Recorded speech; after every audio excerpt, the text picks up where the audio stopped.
I would hear, depart me, boo, depart me, boo, depart from me, boo. And all these different people will be sent to hell. And the part that scared me the most was the people that were getting judged.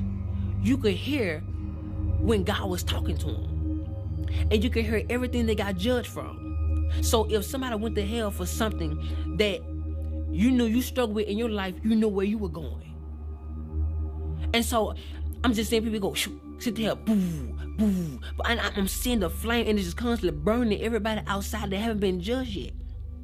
And I could hear some of the people talking to God. And I remember there was a woman, blonde hair, and God was talking to her. He said, I'm not judging you for what you put on Facebook, but I'm judging you on how everybody else received it. 300,000 people were led astray by one of her Facebook posts. And he said their blood was on her hands. And out of nowhere, he said, depart from me. And I'm talking about, I couldn't express how powerful his words were. It's as if he said, depart from me, and everything shook. Boom. And she was sent with great force. And the portal opened up. Boom. She would go, and it would close.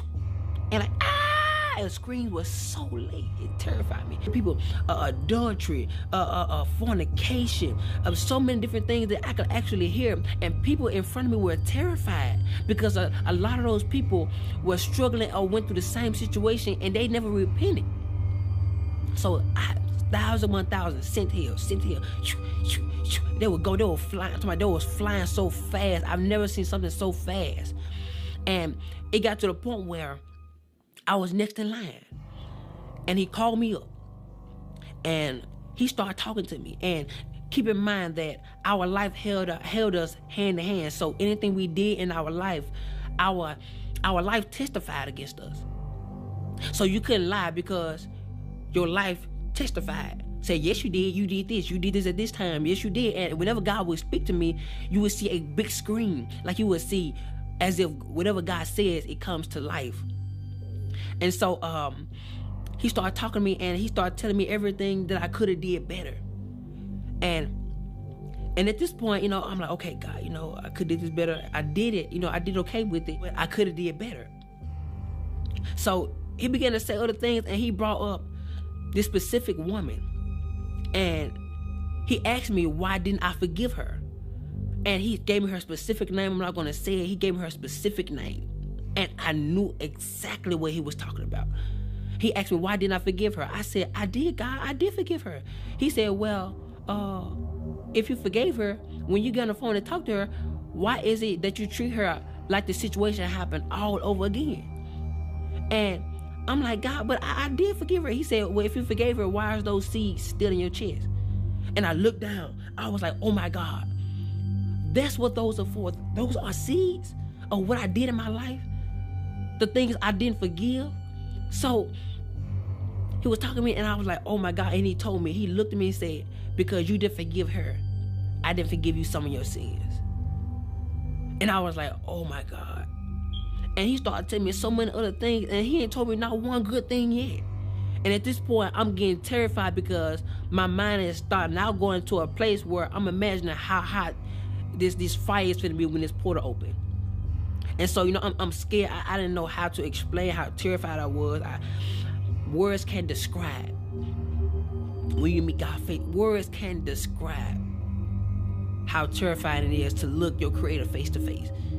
Where there's nothing hid from Him. There's nothing. Your inner thoughts are revealed before Him. Your perception, how you feel, everything that you hosted in this body is presented before Him. I was afraid that, it's already made his mind up. I was so afraid, and so I turned my head, and he would just constantly tell me everything that I didn't do right, or I should have did better. And at this point, I knew I was going to hell. I knew it. I was fully persuaded that this was it. So I turned my head, and I was like, I don't want to hear no more of it. My mind, I'm just really trying to imagine how hot hell is going to be. I'm like, oh my God, Lord, I have no more chance. If I go down there, I can't come back.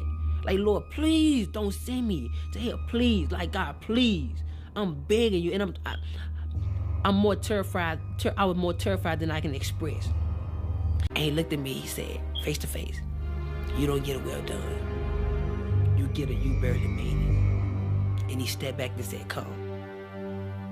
And at this point, I was so confused. I'm like, oh my God. And on the left side of God, heaven would open up. So soft, with brilliant lights. The colors were indescribable. Like colors I've never seen before in my life. It was so pretty, so amazing. And the colors will blossom as they grow, and the heaven will open up so gentle. And I will walk toward that direction, and my hand would go in the portal. And when my hand went through, it got bigger. My arm went through, it got bigger. It was like I was growing into a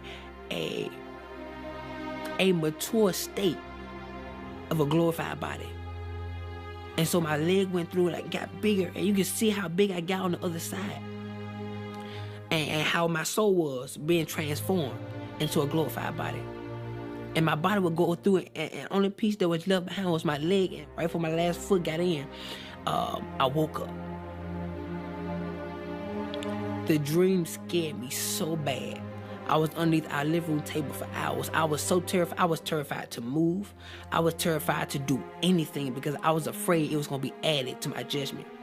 I thought that was the judgment. That didn't feel like a dream. I could feel, I could taste, I could tell you how it made me feel. Everything was so alive in the dream. And at that moment, I was asking God, why did you give me this dream? He said, because I want you to warn my people that the things which you saw are the things that shall be.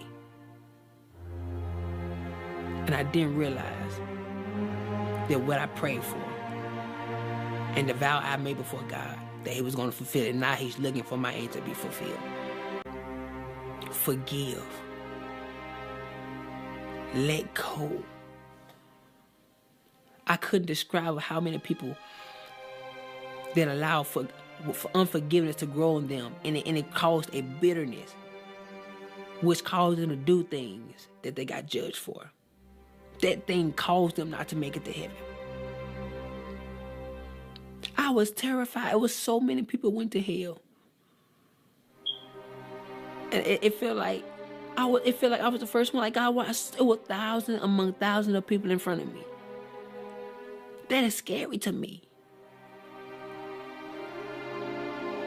So today I encourage you to get it right with God. Get it right with your fellow friends, your enemies, that church hurt